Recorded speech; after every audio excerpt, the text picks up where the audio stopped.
Fuuka Yamagishi, the most wholesome and loving character in the entire Persona franchise, is a character that is criminally underrated when it comes to the main cast of Cease.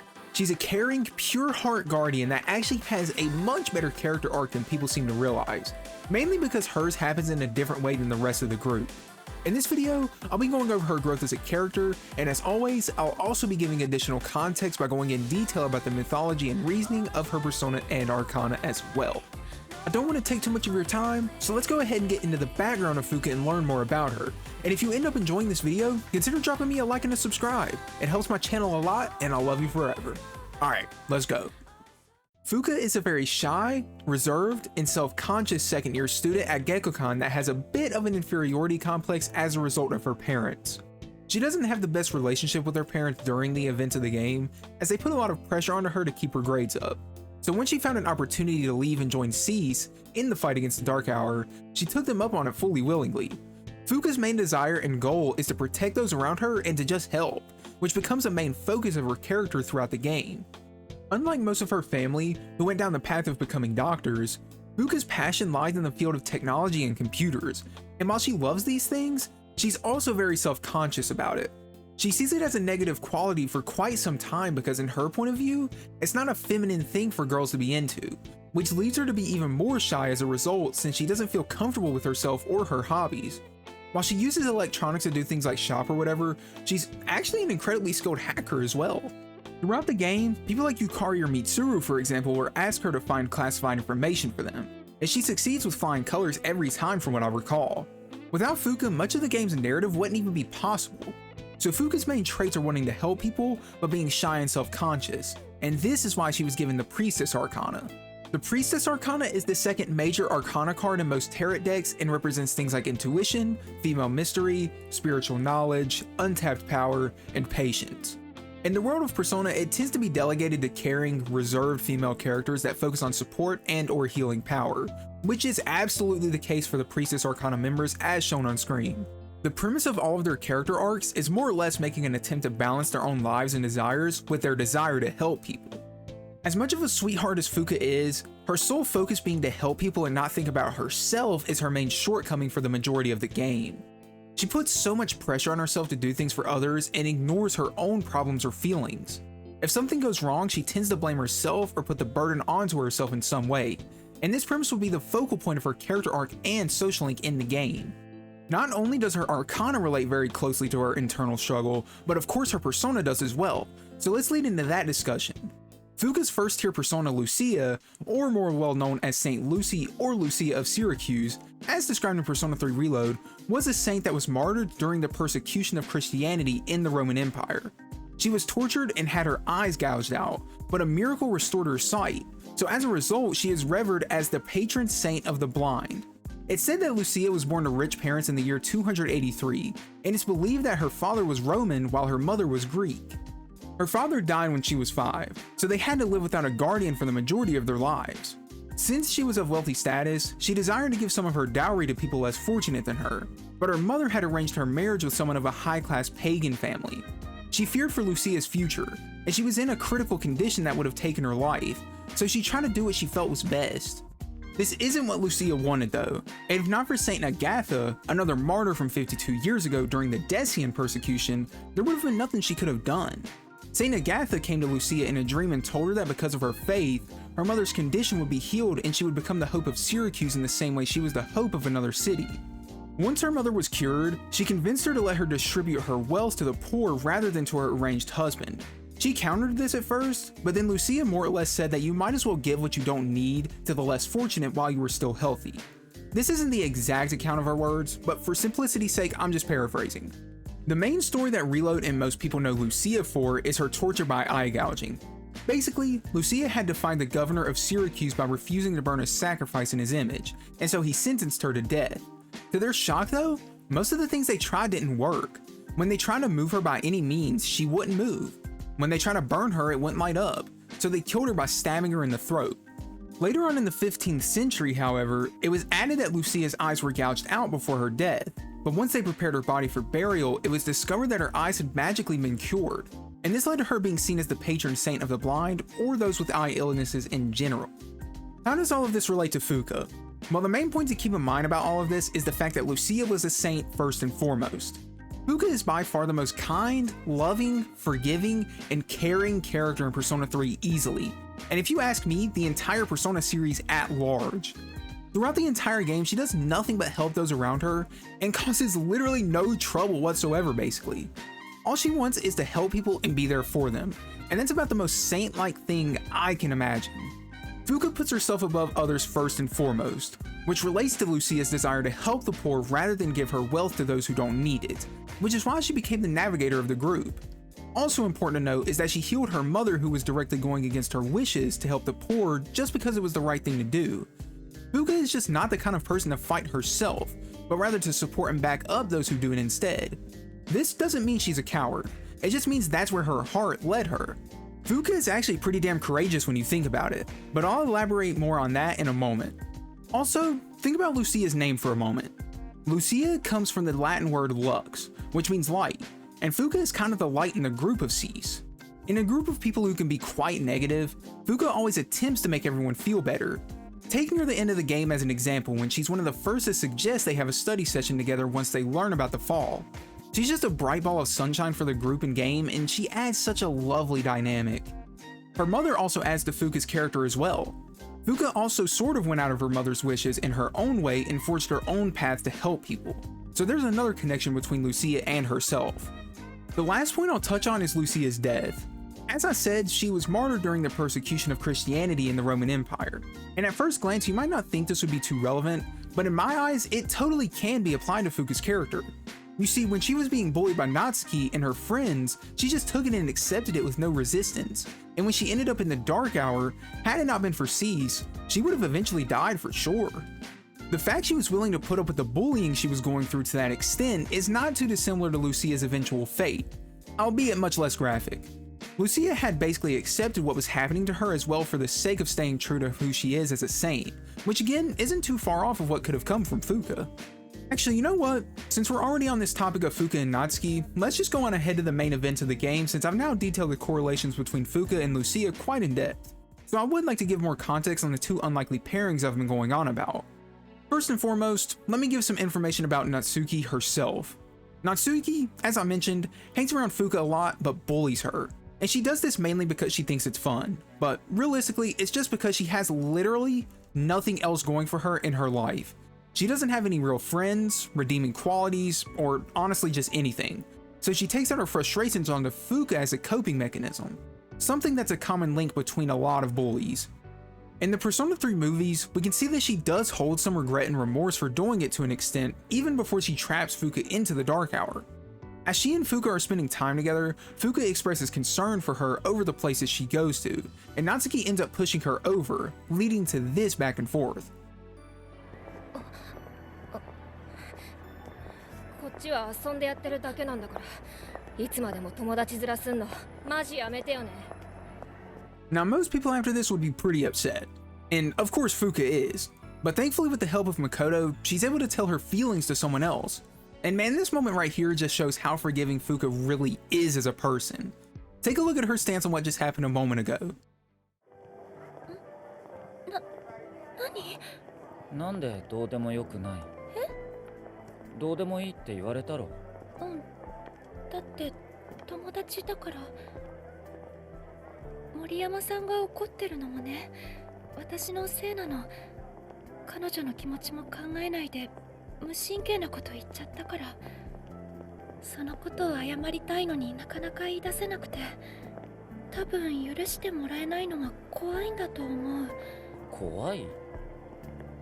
怖いよ。大切な友達だもん。だからどうでもいいはずないの。 Instead of being mad at Natsuki or blaming her, she somehow manages to see herself as the one in the wrong in this instance. Now me personally speaking, I would have been saying far more mean shit, like things on the tier of Meet the Grams written by K-Dot, but in this case it would have been Meet the Moriyamas, you know what I'm saying? But nah, Fuuka genuinely just doesn't have a single hating bone in her entire body, and manages to see the good in everyone. But this goes back to what I mentioned before about her being too hard on herself. I mean, realistically speaking, she didn't do anything wrong. Unless expressing concern for someone you care about is wrong, but she still sees it as a big mistake she shouldn't have done. While this isn't necessarily a negative trait in of itself, it's just tough to see, you know? Her kindness is being exploited, but Fuuka's just the kind of person to see the good in people no matter what, which is one of her best traits. Things don't get much more lighthearted as we move into the next section of this video, which is the moment Fuuka actually gets trapped inside of Tartarus. Again, while hanging out with Natsuki and her friends, they trap Fuuka inside of the school gym, and since the school turns into the dark hour at night, well, we know how that went. She gets trapped in there for what is essentially 10 hours in real time, which equates to 10 days in the real world. Natsuki's regret and paranoia is on full display here, but who the hell wouldn't be like that after what she presumably did? On June 8th, the rest of SEAS make their advances to rescue Fuuka, and thankfully she's okay, but that's only due to the fact she has the potential of Persona. So she has a primitive version of her Navigator ability, which lets her see where the shadows are. This is an interesting detail because to my knowledge, Fuuka is the only one in the game to be able to do something like this pre-awakening. Her alongside Akihiko, Junpei, and Makoto make their way to the Tartarus entrance where the Emperor and Empress Major Arcana shadows are awaiting them. Safe to say none of SEAS are a match since they seemingly have no weakness, but just as things start getting bad, Natsuki comes out of nowhere to apologize for getting her trapped inside of Tartarus. And if you're not aware of why she was there, she was basically compelled to do so. It's the same way the missing persons end up in Tartarus. Once she apologizes, Fuuka puts her life on the line to protect her, and in her act of selflessness, she awakens to her power.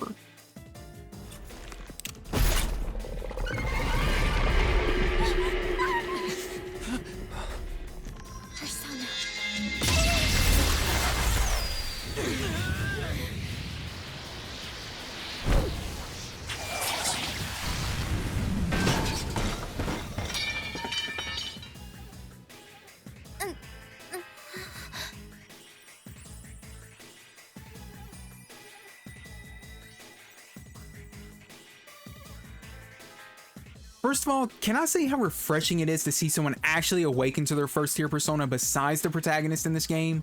Just another reason Fuuka is the GOAT, that's all I'm saying.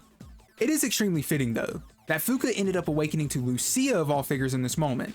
Honestly, I don't think there could have been a much better choice for her considering her character up to this point and her bravery, which also allows me to go back to what I meant by her being courageous.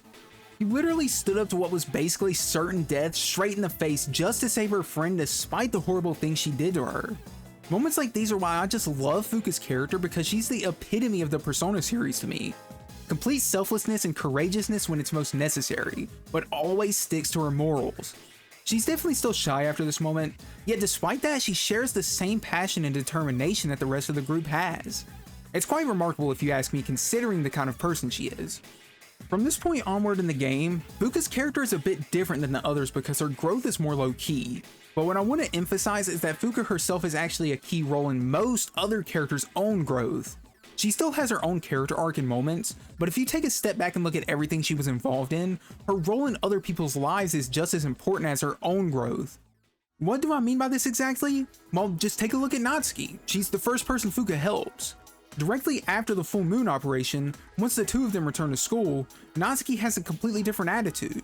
She's much more friendly and caring, which tends to be the effect she has on those around her, and I'll elaborate upon this more throughout the analysis. After her and Natsuki become closer friends, she herself changes as well. As I said a moment ago, she is still shy, but her will has been strengthened significantly. The best example of this is the meeting she has with the rest of SEAS following her rescue. They ask her to join the team and help in the fight against the shadows, and considering the kind of girl she is, you'd expect her to have at least a tiny bit of doubt, but she's fully willing and somewhat excited to help out.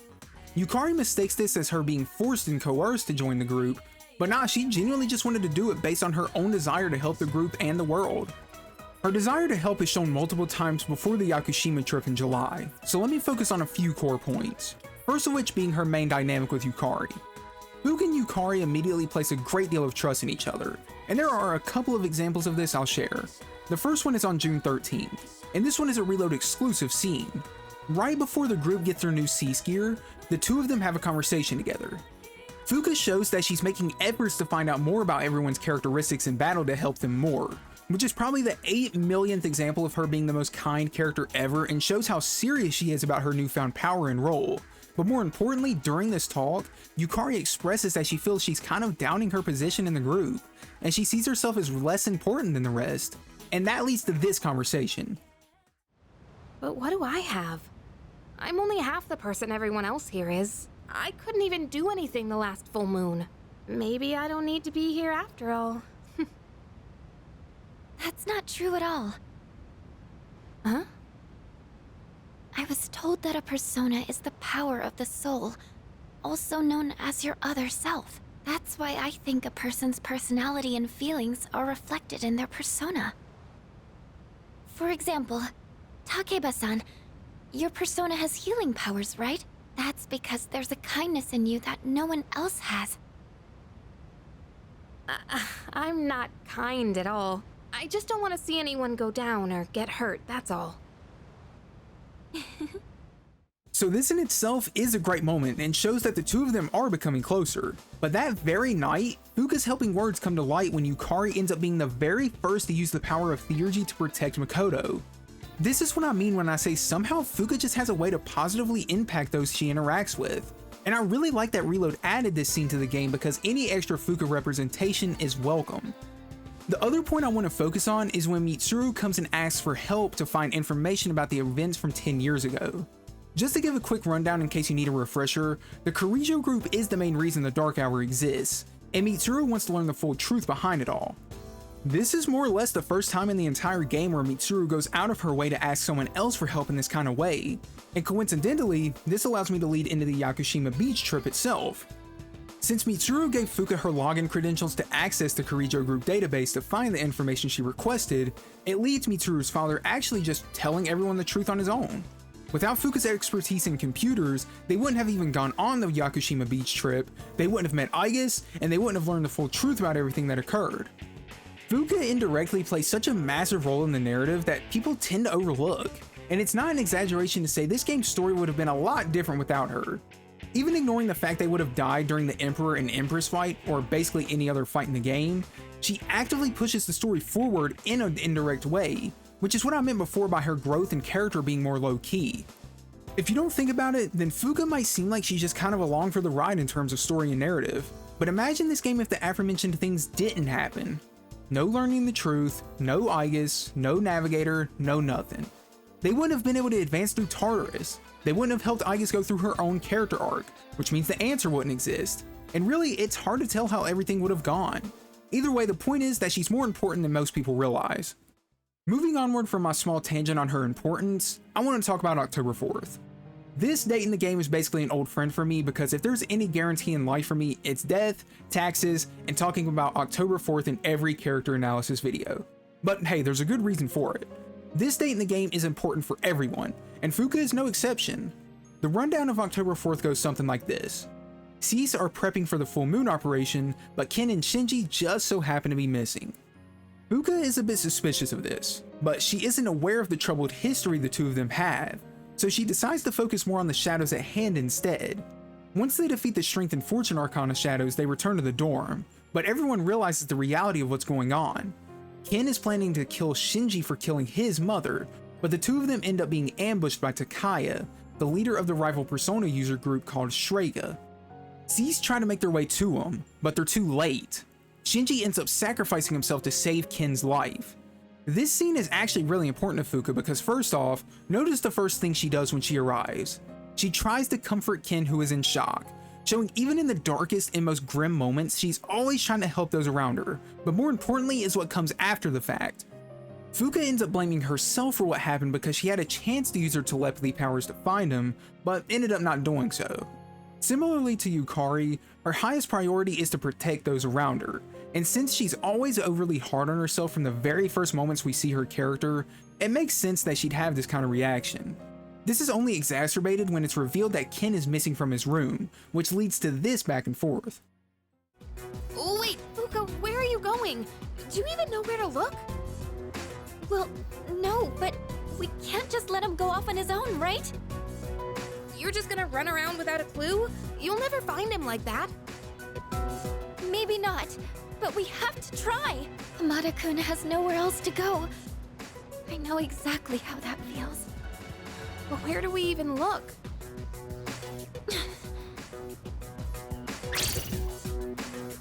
You of all people should understand, Yukari-chan! There's a couple main reasons Fuuka gets upset here and explodes in a bit of an uncharacteristic way. The first and most obvious being that she just cares for Ken and is worried. But aside from that, there's also the fact that Fuuka and Ken are fairly similar in the sense that they had nowhere to belong. Before Cease, she didn't have any true bonds or place she felt comfortable in. Her relationship with her parents was sour, and her friendship with Natsuki was...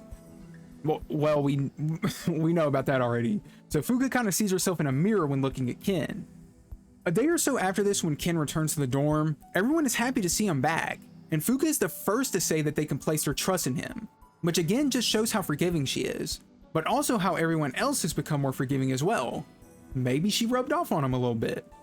I do think it's fair to say that in moments like these, Fuuka definitely makes it a bit easier to feel at ease, which is what I meant a while back when I mentioned that she's basically the ray of sunshine for the group. Following the events of basically what comes right after October 4th is the biggest moment for Fuuka's own personal growth. As I mentioned, she blames herself for Shinji's death, and not only that, but her whole perspective on what they do and fight for has changed as well. She still wants to help and won't quit, but his death put the risks they take on a regular basis into context, and she took their time together for granted. On October 20th, Fuuka elaborates on this more, so I'll let her speak on my behalf. It's just Aragaki-senpai. Oh. Yeah, it's pretty shocking. I'd never seen him in school, but he'd always be hanging around town. And now he's just... gone. It's hard to put it into words. I took it for granted that everyone would always be around, that nothing would ever change, but some things you can never get back. I didn't consider how easily it could happen. Once I realized that, I started thinking about my parents. I've sort of been avoiding the question, but is it okay for me to leave things with them like this? Parents, huh? Yeah, that's a tough one. But I think you'll work it out, Fuuka. As she mentioned, it also made her reconsider her relationship with her own parents. Although they never got along, it's not the same circumstance as, say, Junpei, and it makes her want to try and make things right now that she fully understands the gravity of how fast life can come at you. And this is only reinforced with the conversation her and Natsuki have on the rooftop after class. Natsuki reveals she's going to have to move away because of complications with her dad and financial issues. She encourages Fuuka to follow her heart and try to make right by her parents while she can, and she says this while admitting she hates living with her own parents as well. Of course, Fuuka is really upset to hear all of this, but Natsuki is actually the one to convince her everything will be fine, which is a far cry from how she initially acted in this story and shows how much Fuuka really has had an impact on those around her. The rest of this scene is integral to her character arc, so I'll let the moment speak for itself. I used to try and please everyone just to fit in. I was afraid of not being liked, so I always went along with the people around me, but I never really thought about what I wanted. That's so you. Well, if they don't like you for who you are, I say screw them. But I like you, Fuuka. Even if you hate yourself. Even if we're apart, we're still connected. So we can always talk, right? Thanks for being my friend. I'm kinda tearing up now. Natsuki-chan. Even if we're apart, we're still connected. I get it now, Natsuki-chan. I'd always assumed my powers were a reflection of my faults. I was always worried about how other people see me, and that's why my powers let me see others. But I guess there is something I want after all. Seeing everyone getting along and working together makes me so happy. So, I want us to treasure this forever. I have the power to connect people, even when they're apart. My persona has given me this amazing gift. The friendship I've always wanted.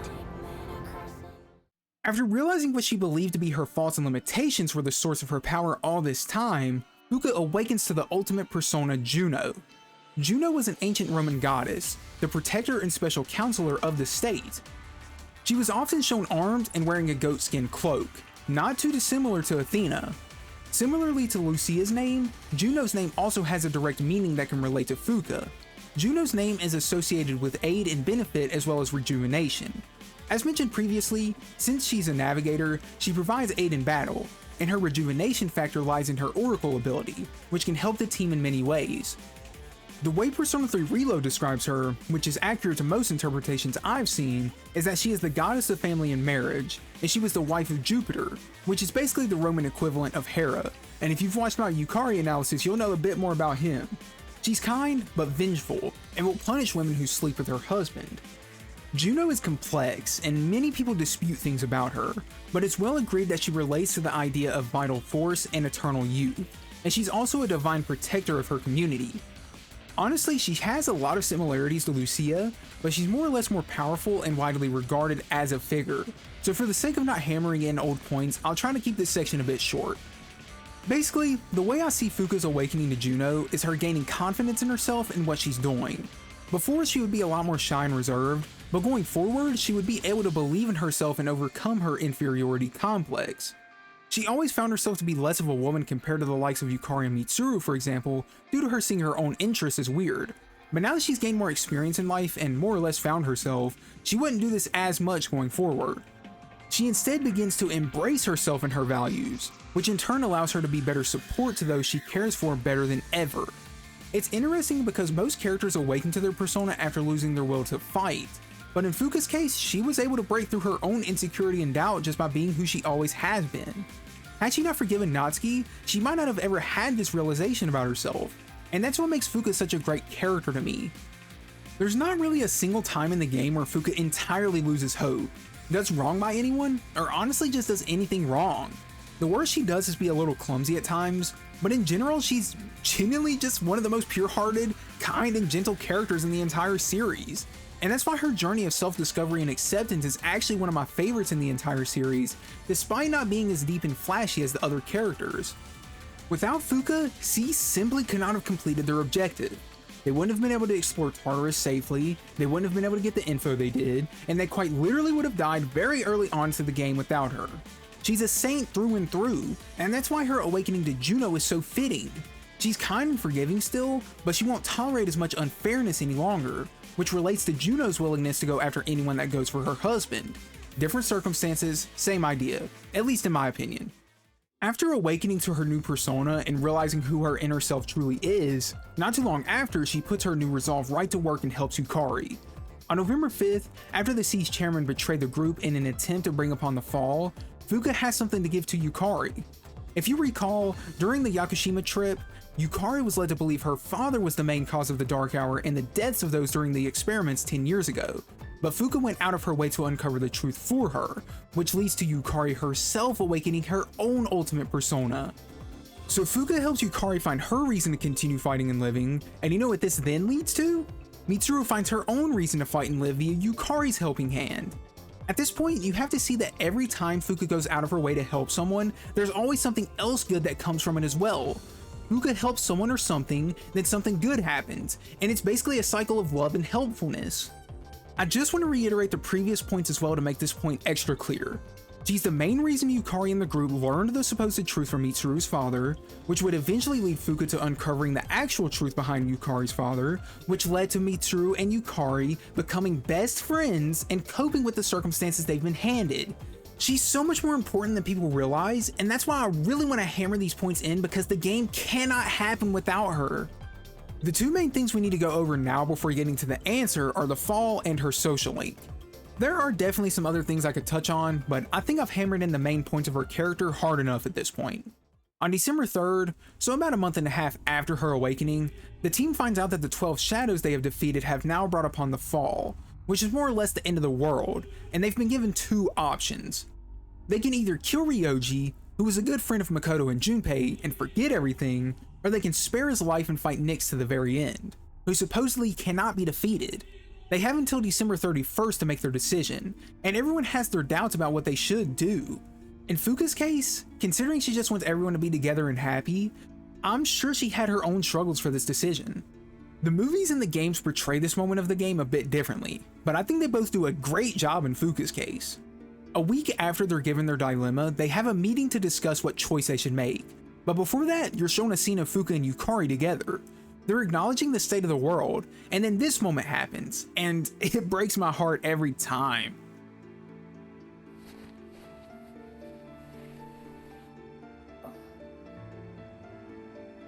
Ne, Yukari-chan, 私たち何もできないのかな? わかんないよ。 This is a good demonstration of her initial doubts and thoughts about throwing in the towel, and it doesn't get any easier for anyone involved during that meeting that following evening.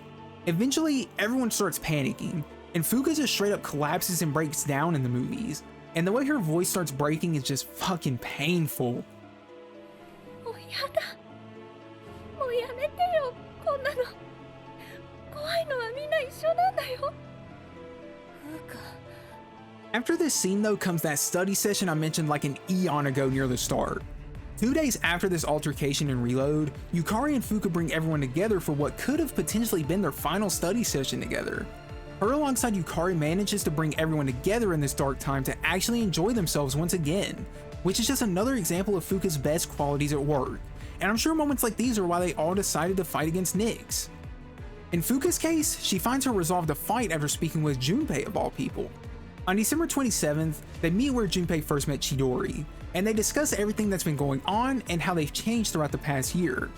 Fuuka mentions that she's been going to her parents more often, showing that she did keep everything in mind after Shinji's death and her conversation with Natsuki. Junpei honestly describes her growth pretty well. You know, you've really changed, Fuuka. You're a totally different person from when you first showed up. I am? Honestly, you were kind of a wimp before. But now, you're something else. I can't even describe it. They talk about how afraid they still are of the fall and everything that could possibly happen. Yet despite that, they come together and pep each other up and resolve to fight Nyx together. Like Junpei said, she used to be fairly wimpy and weak, but she gained so much self-confidence and love for herself after becoming closer to everyone, and she ended up doing the same for everyone else. But don't let me go on that tangent again. But I do hope this is painfully clear by now because I need people to understand this point about her better. Now that Fuuka has found her resolve to fight Nyx to the end, it's time to go over her social link. Her social link is basically everything I've been reiterating over and over and over again in this video, but Fuuka's the fucking GOAT, so I don't care. It does focus on other topics as well though, like how she feels about her interest in computers, her struggles to balance her desires with her friendships, and all the main struggles I detailed during the explanation of the Priestess arcana. To save time, I won't detail each and every single rank in great depth, but I'll make sure to include the important points. Before we even begin this though, it's important to note you need a badass level of courage to even start her social link. And that's because her cooking is so bad, it might as well be a lethal weapon, which I personally think is funny as hell even if it's an overused trope. Rank 1 is basically her asking you for help to improve on her cooking because of this. Rank 2 is kind of the same thing, but she reveals the main reason she's even trying to be a good cook is so she can help the rest of the team outside of battle. Rank 3 is where we get more into the internal struggle aspect. She struggles with the feeling of wanting to give up easily because of the fear of things going wrong, which I think is something most people can sympathize with at least a little. I know my ass can, but with the help of her friends, it hasn't been as big of an issue for her, which is great. In rank 4, this feeling of inferiority still lingers, which is shown by her saying things like she has no redeeming qualities, which also shows that she doesn't see her interests and skills as being something important. She's embarrassed by her interest because in her eyes it isn't feminine enough. This can be a real toxic mindset to have because nothing you ever do will seem good enough. But hey, she's making an earnest attempt to be better, which is what social links are all about, baby. In rank 5, she finally manages to make a good meal, and in her own words, it's because she was thinking about the people that were going to eat it. She wanted to make them happy, so she put extra effort in and found something that she could cook well. Rank 6 shows what I mentioned a moment ago about nothing ever being good enough. Despite making some fire rice balls that everyone loves, she doesn't see it as good enough and tries to push herself to make something even better, and she's still stuck on this mentality that she's not useful, which is just not true. Rank 7 is when things finally start to see some change in her mentality. Fuuka shares a story that last April, she was more or less framed for stealing books in a bookstore, and back then she didn't speak up despite knowing she should have, And now in the present day, she looks back on that with a small sense of regret, which shows how much more confident and strong she's become throughout the social link and the game. She believes in herself now, and wants to be the best version of herself she can be. Rank 8 goes further on this point when Fuuka admits that she thinks too negatively about things. She was always scared of what could go wrong, but now she understands that no matter how perfect you seemingly are, the future is never set in stone, so the best thing you can do is just believe in yourself. And god damn if that isn't the truth. I struggled with this kind of thing so much growing up, and it made me extremely miserable as a person, so I totally see where Fuuka is coming from here. With that said though, even though she realizes this now, she's still not sure how to do it. This isn't one of those things where you wake up one morning and think, man, I'm just not gonna think negatively anymore. So it's totally understandable to be conflicted. I mean, even at the end of this very rank, she feels like she's getting in Makoto's way of talking to other people by being there for her, so she's still got some work to do. Rank 9 is more or less Fuuka's true realization of the whole problem. She's been placing this burden onto herself to go above and beyond in every conceivable way for those she cares about. And this in itself is not a bad thing, but the problem this whole time has been the pressure she's putting onto herself to do so. Every one of her friends just loves and appreciates her for being there and being a good friend, but this is something she hasn't realized up until now. She came to this realization after cooking for Yukari and saying she wanted to return the favor for everything they've done for her. But again, she doesn't realize there's no favor to return. Now, on my playthrough, I went for the romantic route, and if you're wondering why every single analysis has been on this kind of route, well, let's not worry about that. What's important though is that she actually takes initiative for what I believe is the first time in the whole social link, and follows her own heart and feelings to confess her love for you.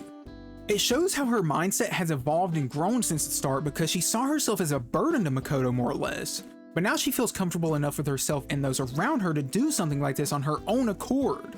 It's very similar to how her main character arc is throughout the story, just in a different context, which is a similar case to most of the other female main characters with a social link as well. Rank 10 on the romantic route is the general I love you song and dance, so I won't talk about it too much, but it is really cute that she starts spouting random nerdy ass facts when you go to her room. That shit warmed my heart up. On a more mellow topic though, she says that the reason she can never imagine a happy future is because she was never truly happy. She would always give up out of fear, and she more or less became more comfortable with being depressed than challenging herself to be better. With the help of Cease, the events of the game, Makoto, and Natsuki, she was finally able to realize she does have it in her to be happy and do what she wants to do. She's proud of her interest in computers, she's happy with the friends she has, and she's got a whole new healthy mindset to face her future down to fight for a life she desires, which makes her ultimate decision to fight against Nyx all the more meaningful. Fuuka previously might have thrown in the towel in all honesty, but there's no chance in hell she'd ever do that now. That's the main gist of her social link and character arc summarized right there, to be honest, so we can lead right into the Judgment Day against Nyx. There isn't too much for me to mention, but I do like to show some small moments just to demonstrate how strong each of the characters have become. Take this line from Fuuka during the final battle for instance. It doesn't matter how many times he changes arcana, I'll scan him no matter what! I want to protect this world and everyone in it. I know I can do it! I'm feeling good about this. Now, I don't know exactly why, but when I hear this line, it strikes my heart more than any other during the fight. I think it's mainly her voice actor because the way she says it is just so fucking cute but badass at the same time. The other line I want to show besides that one is of course this moment during the final battle as Makoto fights Nyx alone. I don't believe it! He's going to face it all alone! No, he's not alone! I'm not letting him die! And to be honest, that's all I want to show for the Judgment Day. Very long section, I know, but this leads me into the Promise Day, which is the date they all agree to meet back up after winning against Nyx and defeating the Dark Hour. The day before though, Makoto says his goodbyes to everyone, and during his final goodbye to Fuuka, he accompanies her in her attempts to get a tech club started at the school. This is the coolest shit ever to me, seeing Fuuka go from being ashamed of her interest in technology and computers to wanting to start a club for it to get more people interested in it. Not only that, the main objective of it, I'm sure, is to help people just like herself feel more comfortable with her interests. She knows there's a small sum of people that might judge her for it, but at this point she really don't give a shit because she loves who she is, and that is a kick-ass character arc. The fact that the real last time you see her in the journey is her doing what she's been doing all along, which is creating that positive feedback cycle I talked about before when she helped Yukari, is just a perfect end to it all. And it's why she's easily one of my favorite characters in the game, even if she isn't that deep. As we all know though, this can't be a 100% happy ending because Persona 3 wants you to suffer just one more time. As always, I'll let a small portion of this ending play out before we head into the answer segment of this video. I have friends. We support each other through thick and thin. Not everything needs to be for some greater purpose. Just caring about someone can be enough. That's all we need to give our lives meaning. Thank you so much for everything. You must be tired. Go ahead and rest now. I'll be right here. I won't be going anywhere.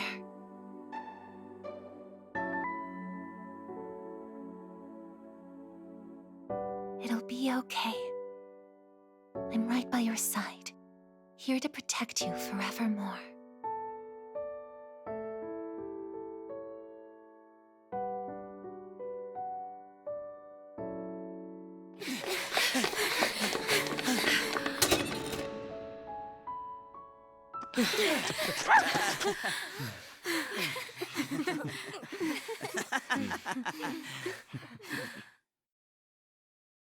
So right before everyone's eyes, their leader and best friend passes away on the promised day they made together to celebrate their triumph against Nyx, no less. I don't know about y'all, but I think this would be enough to break a lot of people. But since this video is about Fuuka, how did she feel about this?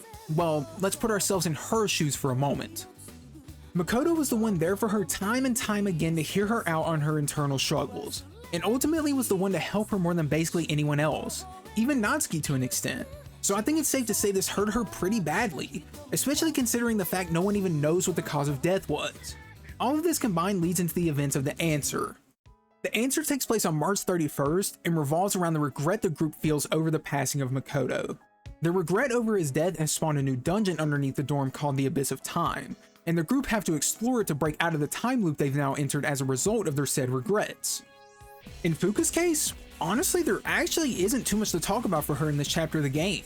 She's pretty quiet and reserved all things considered, and since everybody already saw her awaken her persona, she doesn't have a door to the past like everyone else. The only key thing I really need to talk about is after the main argument between everyone. Basically, everyone is given a key, and that said key can either take them to the present day or to the past before Makoto died. Fuuka wanted to find a way to keep everyone from needing to fight for their keys since no one could come to an agreement on what to choose, but alas, that wasn't happening, so she initially resolves to not give any support during the battles. It isn't until the prospect of Aigis' life being in danger is reminded to her that she decides to aid Aigis in battle, which eventually leads to them winning, and yet again this indirectly leads to another one of those positive feedback cycles I was talking about. Fuuka supports Aigis and Metis, they obtain all the keys, Yukari accepts that she was in the wrong and copes with the past, they all learn the truth about what happened to Makoto, and they all resolve to stay in the present rather than regretting the past. Now I'm not going to sit here and try to convince you that Fuuka was the sole reason Aigis and Metis won, but hey, all I'm going to say is my point of the positive feedback cycle has been rock solid up to this point, and that's all I was trying to emphasize. And believe it or not, that's all I want to cover for the answer regarding Fuuka's character, which means we're basically done. But before we can get straight to the end of the video, we gotta give the summary of course. I genuinely think Fuuka is one of the most underappreciated characters in the modern Persona timeline because she really is nothing but a Pureheart guardian who wants nothing but the best for everyone around her, and the fabled positive feedback cycle I mentioned proves this time and time again. She helped Yukari awaken her new power and become a better person, which indirectly helped Mitsuru do the same. She saved the lives of Cease. She created a tech club at her school to help people just like her. She allowed Aigis to join the group indirectly, which led to the answer and what happens during the Promise Day. She changed and basically saved Natsuki's life. She was a key reason why Mitsuru's father gave them the information they wanted. Like, her positivity and helpful nature did so much for the game and characters that it's honestly extremely impressive. The reason I love her character arc so much is because it fits her so well. Now you might be like, duh, but listen, she's such a low-key girl, so the fact her growth was low-key is cool to me as well. Her growth might seem a bit linear or less fleshed out, but realistically, she changed just as much as anyone else in the main cast. It's just that you have to look deeper than the surface level stuff the game shows you to truly realize it and understand that point. In my eyes, her growth as a person was one of the most realistic depictions in the entire game, and that's amazing. Even going past the low-key stuff, her actual character arc is good as well. And the reason I say this is because I've seen this kind of thing so many times in real life, and I've experienced it myself. Doubting yourself in your interests, being afraid of failure and taking steps to be better, putting other people before yourself. It's all things I've gone through, and I'm sure you have experienced at least one of these things as well, especially in your developmental years like Fuuka is at in the game. I mentioned it earlier in the video, but to me, Fuuka is Persona if it were a single character. You don't need an insanely technical, in-depth character arc for it to be interesting. I mean, I wouldn't have been able to make this damn video as long as it is if I didn't find her so utterly fascinating. And that's why she's so great to me. She provides such an interesting dynamic to the narrative no one else ever has. Seeing her go from weak and sad to strong and happy just fills my heart with joy. And if anything bad ever happened to her, I'd make sure whoever or whatever the cause of pain was felt true pain and terror. Do not fuck with Fuuka Yamagishi or I'ma fuck you up. You know what I'm saying? Anyway, with my promise to defend Fuuka declared, that's gonna wrap up my in-depth analysis of Fuuka Yamagishi from Persona 3. Was there anything I missed that you think I should have added? How do you feel about Fuuka as a character? Can you relate to her and the things she went through?